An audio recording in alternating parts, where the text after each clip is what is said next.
안녕하세요, 덕방연구소입니다. 오랜만에 영상을 업로드하는데요. 요즘 이 대한민국을 뒤흔들고 있는 이 전세 사기가 엄청난 이슈죠. 사실 저는 오래전부터 이런 내용들을 공개하고 있었는데 아직도 이런 내용을 잘 모르고 계신 분들이 저에게 메일로 문의를 정말 많이 주시는데, 사실 이 지금 공개된 이 전세 사기 피해자분들은 일부이고요. 현재 전세로 거주 중인 분들 이 계약 기간이 끝나는 내년까지는 그 피해 규모가 더 커질 것으로 예상이 됩니다. 요즘 이 뉴스를 도배하고 있죠. 이 서울 강서구 화곡동 등에서 많이 발생한 이 빌라왕과 인천 미추홀구 등에서 발생한 이 건축왕에게 전세 사기를 당했을 때 임차인분들의 결과가 어떻게 될지 최대한 쉽게 알아볼 텐데요. 결과는 각각 달라지게 됩니다. 먼저 이 빌라왕과 건축왕에게 사기를 당한 임차인분들은 차이점이 있어요. 이 빌라왕의 집에 거주하는 임차인 대부분은 근저당권이 없는 상태에서 1순위로 전입신고와 확정일자를 받아서 향후 이 경매가 진행돼서 누군가 집을 낙찰받았다면 낙찰대금에서 이 경매 비용이나 당해세 등을 제외하고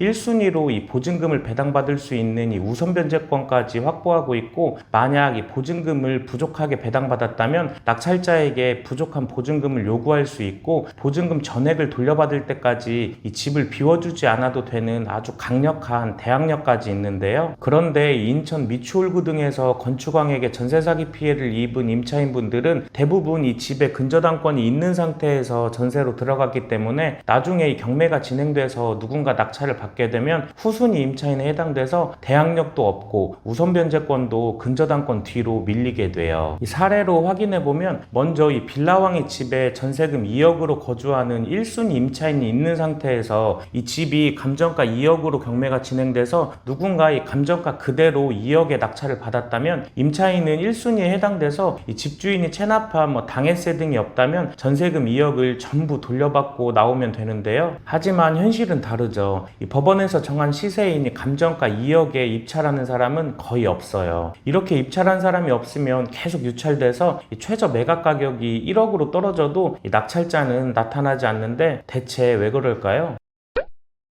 그 이유는 앞에서 말씀드린 대로 이 빌라왕의 집에 거주하는 임차인들은 이 대항력이 있는 1순위 임차인이라서 누군가 이 집을 낙찰받게 되면 임차인의 보증금 중에 이 배당받지 못한 금액을 낙찰자가 인수해서 물어줘야 하기 때문인데요. 쉽게 말해 이 대항력 있는 1순위 임차인 보증금이 2억인 상황에서 누군가 1억의 낙찰을 받았다면 임차인이 1억을 배당받고 임차인의 미배당금 1억은 낙찰자가 인수하기 때문에 낙찰자의 실제 들어간 투자금은 2억이 되는데, 유찰되기 전에 이 감정가 그대로 2억의 낙찰을 받더라도 임차인이 2억을 전부 배당받으니까 낙찰자가 인수할 금액은 없게 돼서 실제 투자금은 2억. 그렇다면 누군가 1억에 낙찰받든 2억에 낙찰받든 낙찰자의 실제 투자금은 무조건 이 대항력 있는 임차인의 보증금 이상이 될 수밖에 없다는 결과가 나오는데요. 하지만 이 빌라왕의 집들은 예를 들어 이 매매 시세가 1억 5천 정도밖에 안 되는데 이 매매가보다 훨씬 높은 금액인 전세 2억이나 그 이상의 전세금으로 이 깡통 전세에 살고 있는 1순위 임차인들이 대부분이라는 거죠. 즉 낙찰자가 이렇게 대항력 있는 깡통 전세 임차인이 거주하는 집을 낙찰받게 되면 쉽게 매매로 살 수 있는 금액보다 훨씬 비싸게 이 복잡한 경매 과정까지 거쳐서 집을 사게 되는 거죠. 사람들이 경매에 입찰하는 이유는 시세보다 집을 싸게 사는 게 목적인데, 바로 이런 이유 때문에 이 빌라왕의 집들은 낙찰이 잘 안 돼요. 그래서 어쩔 수 없이 그 집을 임차인이 직접 낙찰받을 수밖에 없는 거죠. 임차인이 직접 낙찰받게 되면 이 법원에 낙찰대금을 납부해야 되는데, 어차피 임차인은 이 우선 변제권으로 배당받을 수 있으니까 납부하고 배당받는 이 불필요한 절차를 줄이기 위해서 이 상계처리 제도를 이용하면 되는데, 이 상계처리가 되는 금액은 임차인의 보증금 전부가 아니고 임차인이 입찰한 금액에서 이 당해세 등을 제외하고 실제로 임차인이 배당받을 수 있는 금액 한도 내에서 이 상계 처리가 가능하다는 점 참고하시고요. 이렇게 이 빌라왕 수법에 당한 1순위 임차인이 직접 낙찰을 받게 되면 매매 시세보다 비싼 전세금으로 어쩔 수 없이 집 소유권을 취득하는 경우가 대부분이니까 임차인이 손해를 볼 수밖에 없어요. 이번에는 이 인천 미추홀구 등에서 이 건축왕에게 전세 사기 피해를 당한 임차인분들을 알아볼 텐데요. 이 건축왕이 친 전세 사기는 이 빌라왕과는 조금 달라요. 그럼 이 결과도 달라질 달라지게 되는데, 이 건축왕에게 당한 임차인 대부분은 이 근저당권이 있는 상태에서 전세로 들어갔기 때문에 이 후순위에 해당돼서 이 경매에서 낙찰자에게 대항력을 주장하지도 못하고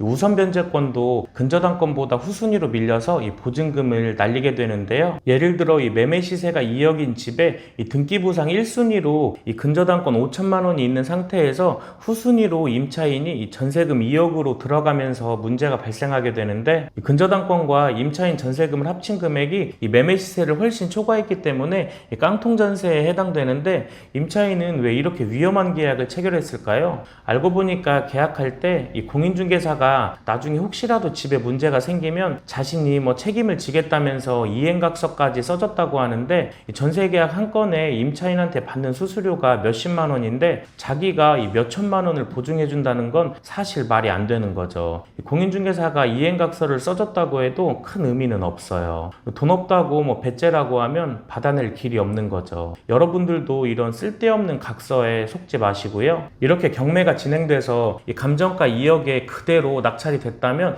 이 1순위 근저당권 5천만 원이 배당을 받고 나머지 1억 5천을 임차인이 배당을 받는데, 후순위 임차인이라 이 대항력이 없어서 5천만 원을 손해보고 쫓겨날 수밖에 없어요. 그런데 사실 이 감정가 그대로 낙찰되는 경우는 거의 없고 그보다 훨씬 낮게 낙찰이 될 텐데, 만약 1억 5천에 낙찰이 됐다면 임차인은 1억밖에 배당을 못 받으니까 그 손실은 1억이 넘죠. 지금 이 건축왕에게 당하신 분들은 대부분 이 후순위 임차인이라 이 대항력이 없어서 이 경매가 진행되면 명도 대상에 해당돼서 이 쫓겨나는 입장이라 이 전세 사기 피해를 당한 임차인분들이 지금 당장 갈 곳이 없으니까 이 정부에서 경매를 일단 중단시키고 있죠. 이 결론은 이 빌라왕의 집이나 이 건축왕의 집을 계약한 임차인분들은 깡통 전세라서 어떻게든 손해를 볼 수밖에 없는데, 사실 이런 사기 피해를 당한 임차인분들이 금전적으로 여유가 있으신 분들이 아니라서 더 안타깝죠. 그리고 현재 정부에서 전세 사기 피해자분들을 지원하기 위해서 이 전세 사기 특별법을 만들고 있죠. 이 정부가 정해놓은 기준에 해당돼서 이 전세 사기 피해자로 인정이 되면 임차인이 살던 집이 경매가 진행됐을 때